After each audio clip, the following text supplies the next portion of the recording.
दोस्तों threads app ने अपने लॉन्चिंग के सेम डे में ही 100 मिलियन फॉलोअर्स हासिल कर लिए। Now, Threads hit that 100 million user mark so quickly, and it was really because of the ease of signing up for Instagram's 2 billion users. अस्सलाम वालेकुम दोस्तों, आज की इस वीडियो में हम बात करने वाले हैं थ्रेड वर्सेस ट्विटर या फिर Elon Musk versus Mark Zuckerberg. अब दोस्तों पहले ही ट्विटर की परेशानियां कम होने का नाम नहीं ले रही कि ये बीच में थ्रेड्स आ गया है। एक प्रोफेशनल राइवलरी या फिर दो अरबपतियों के दरमियान एक बड़ी जंग।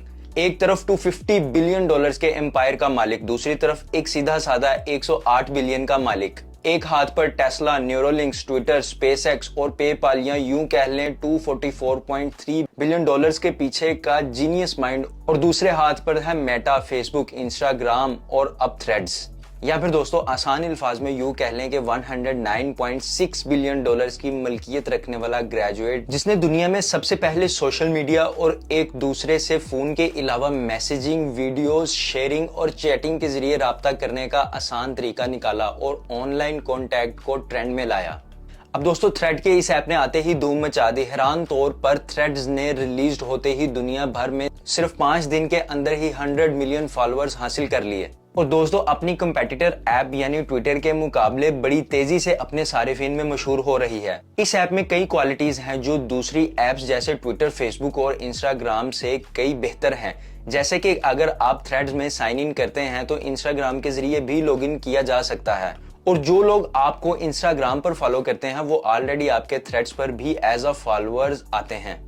अब दोस्तों यहाँ पे बहुत सारे लोग ये भी कह रहे हैं कि ये सिर्फ कॉपी एंड पेस्ट है ट्विटर का, तो इस ऐप की आखिर क्या जरूरत थी, और इसके ऊपर मार्क ज़करबर्ग को बहुत ज्यादा क्रिटिसाइज भी किया जा रहा है। आपकी इस बारे में क्या राय है मुझे कमेंट सेक्शन में जरूर बताएं। अब दोस्तों मार्क ज़करबर्ग के अकॉर्डिंग ये एक जबरदस्त इजाद है। यहाँ पे एक और बंदा ऐसा है जो इस ऐप को नकल करार दे रहा है, और वो है दुनिया का सबसे अमीर तरीन और कामयाब इंसान जिसे मौजूदा दौर की यूथ अपने आइडियल मानती है। जी हाँ, हम बात कर रहे हैं एलोन मस्क की। एलोन मस्क ने थ्रेड्स को अपनी ऐप ट्विटर की हुबहू कॉपी बताया है।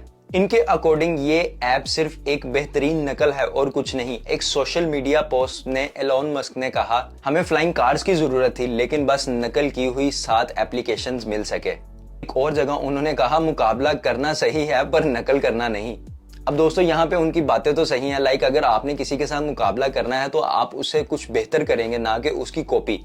हाँ, ये अलग बात है कि आने वाले कुछ दिनों में थ्रेड्स ऐसी अपडेट्स लेकर आए जिसे वो ट्विटर को अपने आप पे बेहतर स्टैंड कर सके, लेकिन अभी के लिए ये सिर्फ एक कॉपी पेस्ट ही लॉन्च की गई है। इसकी एक मिसाल इस तरह से भी दी जा सकती है कि अगर कराची में एक जगह पे किसी एक बंदे की कराची बिरयानी के नाम से बिरयानी मशहूर है तो दूसरी दुकान भी बिरयानी की बिल्कुल साथ ही खुल जाएगी और सिर्फ वो नाम चेंज कर देगा न्यू कराची बिरयानी, या फिर इसके अलावा हमारी और कोई ब्रांच नहीं। जोश जो ट्विटर के सीईओ और इसके बनाने वालों में शामिल हैं, उन्होंने भी ट्विटर की इस नकल को भरपूर मजाक उड़ाया है, जबकि मार्क ज़करबर्ग को ऑनलाइन प्लेटफॉर्म्स पर भी तनकीद का निशाना बनाया है।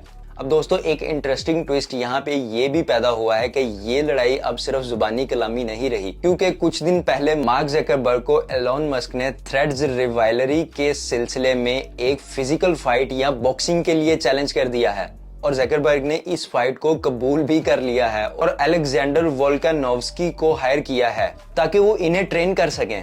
अब यहाँ पे एलोन की वालदा माया मुस्क ने बीच बचाव की भरपूर कोशिश की है जो कुछ फायदेमंद नजर नहीं आती।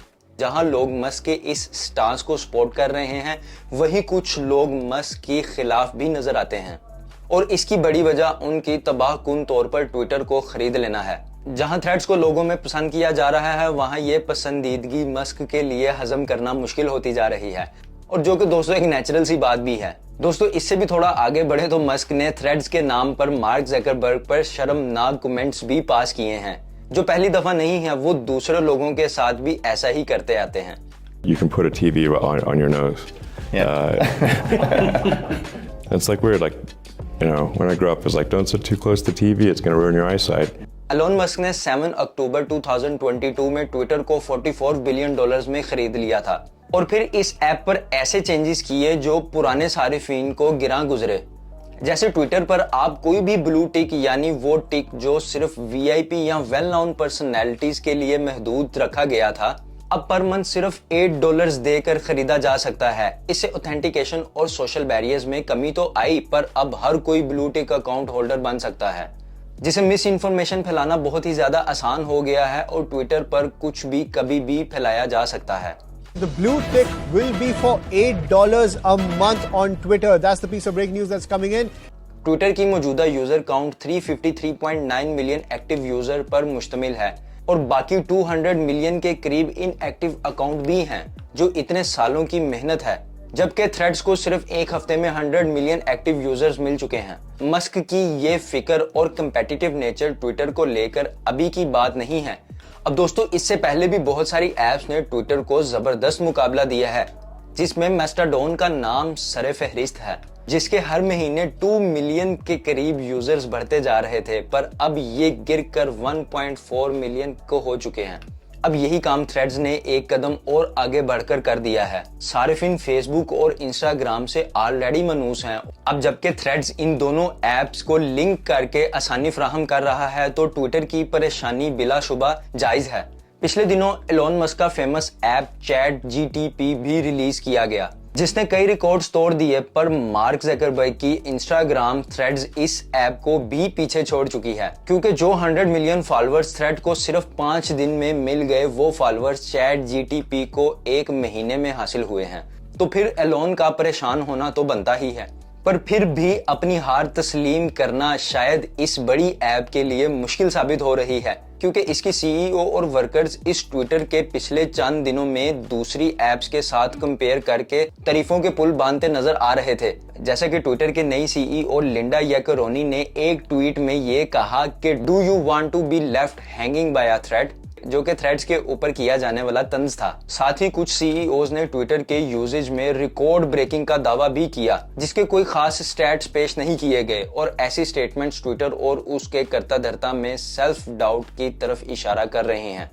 दोस्तों, यहाँ पे और एक इंटरेस्टिंग फैक्ट ये है कि अगर आप ट्विटर के ऊपर किसी भी किस्म का थ्रेड्स का लिंक शेयर करते हैं तो उस पर एरर आ रहा है। ये हरकत शायद इस बात की दलील है कि ट्विटर में थ्रेड्स के लिंक को ब्लॉक किया हुआ है। कई सारिफिन का ये भी मानना है कि अगर इन दोनों की आपस में लड़ाई बढ़ती है तो हार सिर्फ सारिफिन की ही होगी, क्योंकि फेसबुक, इंस्टाग्राम, ट्विटर और चैट जीटीपी मौजूदा दौर की जरूरियात हैं, या यूं कह लें कि अब ये हमारी जरूरत बन चुकी हैं, और अब इन सब प्लेटफॉर्म्स के बगैर जीना लोगों के लिए बहुत मुश्किल है।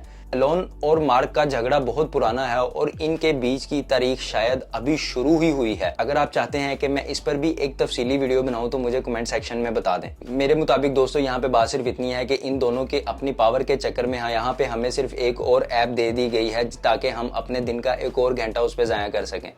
जहाँ पे इंस्टाग्राम, ट्विटर और फेसबुक पे हम दिन के 2 घंटे वेस्ट करते थे, वहाँ पे थ्रेड्स को मिलाकर अब हम उन पे 4 घंटे वेस्ट कर सकें। अब दोस्तों, यहाँ पे एक और चीज़ मानने वाली है कि मुकाबला किसी बेहतर चीज़ को सामने लाकर किया जाता है, ना कि कॉपी पेस्ट करके सेम चीज़ से मुकाबला किया जाए। अब दोस्तों, अगर आप लोगों ने अभी तक थ्रेड इंस्टॉल कर लिया है तो मुझे बताएं कि थ्रेड्स और ट्विटर में से आपको कौन सी एप्लीकेशन बेहतर लगी है, मुझे कमेंट सेक्शन में जरूर बताएं। दोस्तों, वीडियो इन्फॉर्मेटिव लगी तो लाइक करके चैनल को सब्सक्राइब कर दें। मिलते हैं इसी तरह की नेक्स्ट इन्फॉर्मेटिव वीडियो के साथ। अपना ख्याल रखें। अल्लाह हाफिज।